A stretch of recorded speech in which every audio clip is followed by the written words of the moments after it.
So you've decided to get yourself a Canik, just not sure which one, so long as it's the TP9, right? We'll take a look at these 6 models and I'll tell you what I think they fit best for and why they exist, coming up next on GBGuns.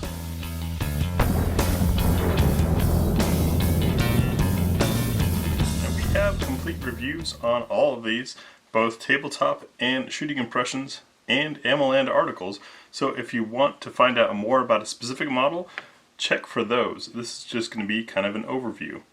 Canik offers you, well, a lot, from short and stubby to subway mile. They have quite a few offerings out there and they've become very popular guns. They're all rather heavily inspired, if not flat out copies, of popular Walther models that are out there, but offer some different things, and so we're not going to compare them against Walthers, just want to line up what's out there and what your options are, where I think they have merits and where a different model might be better for what you're particularly looking for.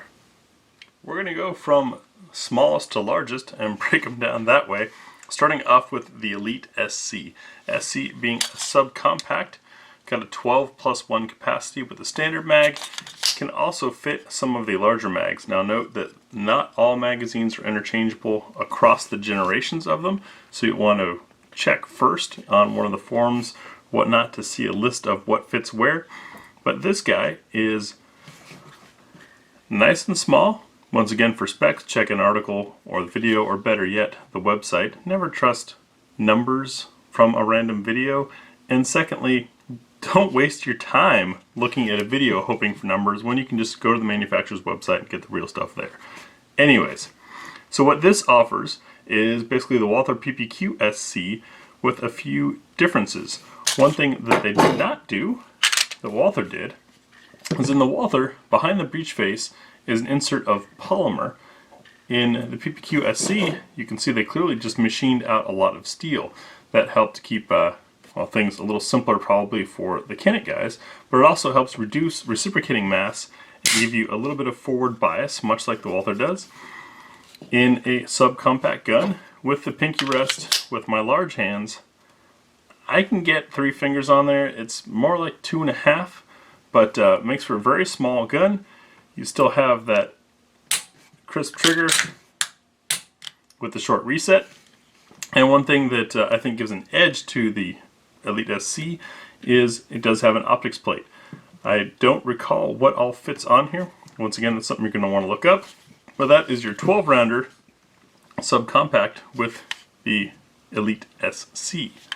Stepping up to the Elite, and to compare, since they might look rather similar, you can see that the Elite SC with the finger extension pinky rest takes its length to the same as a flush fit, roughly, on the regular, and you're getting a little bit more barrel. More barrel, don't forget, means more velocity, which means more energy, and also giving your defensive ammunition a better chance of opening up, hitting hard enough to do its job. That's why I prefer around a 4-inch barrel. That's what most ammunition is made for. Full hand grip, or 2.5 fingers without the magazine in there. Interchangeable back straps as you have on the SC, but everything's just a little bit longer, and that same trigger. What I love about having those same triggers across the platform is it means you can have a large one and a small one for carry, one for range or training, although I suggest training with your carry gun, and your manual of arms is going to be about the same. Nice Cerakoted finish. We did swap to, or no, these are the Warren sights that came on it with a fiber optic front sight. There are plenty of aftermarket options out there, but this would be your PPQ clone. Coming in at about the same size, but highly misunderstood, an older model, don't even know if these are still around, is the TP9 DA. DA for double action.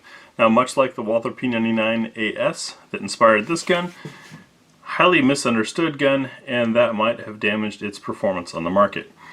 The DA, even though it's a striker fire, show clear. So you've got your striker indicator in the back, and we swapped on some night sights direct from Century on here. But this button up here is a decocker. Yes, it lets you decock for ease of disassembly without pulling the trigger, but it also gives you a double action first pull, which would be longer and heavier, and all subsequent shots in single action. The advantage to that, and why I like the Walther P99, is with this tiny blade being your only effective safety on the gun, and knowing the stress and duress that comes under armed conflict, having that extra safety of that longer, heavier pull might be what saves your cat or your neighbor or your kid in a startled, dark moment when you're a little worked up and might have your finger on the trigger a little too early. This also has the anti-stress mode, as Walther calls it, so in single action, that first length of pull to a click is sort of, let's get rid of you stubbed your toe or something like that. That's your first initial pull, then takes you to the short pulls. If you release the trigger, you'll get the same thing again on your follow-up shots. If you trap the trigger, you're going to start past that anti-stress mode and just have a short single action. So a nice versatile feature that unfortunately kind of misunderstood. Takes a little bit of extra training, takes extra knowledge, and folks didn't seem to like that. They want something they can just pick up and go with without any extra real thought put into it. It's kind of how I see it. I think it's a smart move to have that double action, single action feature on a striker fired gun, especially without any other additional safeties to it. It's up to your comfort level and what you're interested in. Also, if you don't want to have to pull the trigger for takedown, the DA model is the way to go. Technically a little bit larger because these have threaded barrels and a bit of a mag well to them. You can see the mag well does not protrude very far from the actual funnel that's on the gun, but what it does is help keep larger hands like mine pinky away so you're not getting pinched when you shove in a magazine. That was a problem I had on the Glock 19 until I put a mag well on it. These were done in partnership with Salient and feature some nice Salient barrel that has some fluting to it and a titanium nitride coating. This is well worn threaded barrels and optics ready. This is your PPQ or Q4 tack, if you will, from Walther. You can see the wear on the finish on here because Tia and I took these with us to the Center T training, and so there's your indicator of where your wear points are. But you've got a nice flat trigger that breaks at the 90. You can see that when the trigger is 90, it breaks right there. Almost zero over travel. Quick reset, quick break again. As far as over travel, if that's a thing for you or not, if you tend to mash or hurry your shots, having such short over travel means you can be pulling your shots a little bit. With such short over travel, if it's a very controlled shot, it's going to be very precise. And of course you have that really short reset that feels even shorter thanks to the vertical trigger. These are nice shooters, fiber optic front sight, optics ready, and a threaded barrel. Even if you're not going to thread on a suppressor or muzzle device, that is giving you a little bit more barrel length, once again turning into more velocity, turning into a harder hitting round. The difference between the Elite Combat and Elite Combat Executive, essentially when they did the Executives, they changed the threading to something a little more American friendly, half by 28, our standard, I believe that's the size, don't quote me on that. The standard threading versus this left-handed threading on the earlier Elite Combats that it's just not so popular and common in the US, which made finding muzzle devices a little difficult.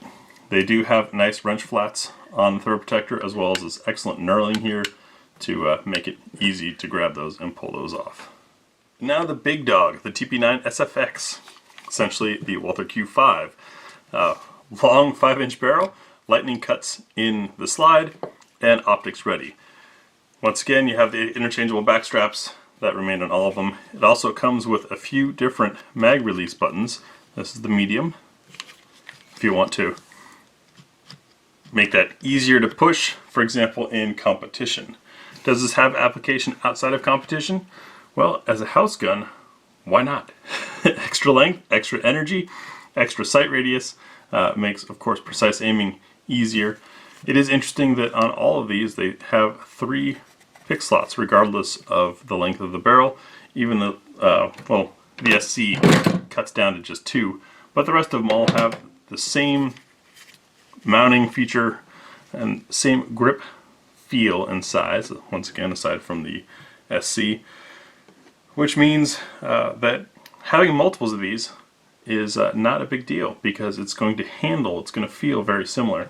You're going to have a softer perceived recoil with the SFx, and like I said, easier time doing precise aiming, especially with that nice fine fiber optic front sight on there. Glowing, screaming, shoot here. And it's optics ready. This is a very popular gun in the competition circuits because it's pretty affordable for what you get. In fact, all of these are. That's the TP9 SFx. So that's just a quick rundown. Unfortunately, it's not all of the models, but it basically tells you the differences between them.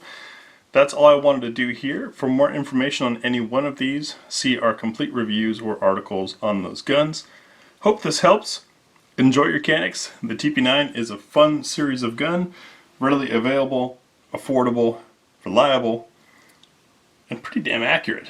Now, speaking of reliability, when these early guns came out, people complained about weak ejection, and I'd like to address that once more, just for the heck of it. These early guns have a heavier spring. My theory, my guess, is that they were set up for NATO loads. 124 grain and also a little bit hotter than what most of us Americans shoot with 115 grain. So generating more energy means there's more energy to cycle the slide.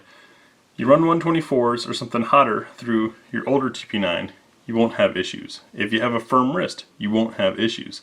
It's not the gun, it's the shooter most of the time. Now, as far as weak ejection, ejection is not an active process on pistols. It's passive. There's a little rod. Let's see if I can remember field stripping these. Hasn't been a minute. This little guy, this little pin sticking up, that's what bangs on the back corner of the brass as it's being pulled back, hits that, and it flips it out. It's not an active process. There's really no such thing as weak or strong ejection. It's a matter of the velocity at which the empty casing is being brought against this ejector to kick it out. So if you're having issues, try a hotter load or a firmer wrist. That's really all there is to it. They do break in over time.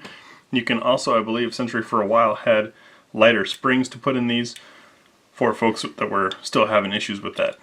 It's well, it's what the gun was made for. Later production guns, they kind of softened them up for the American market. This slide is much softer and easier to rack than the earlier DA.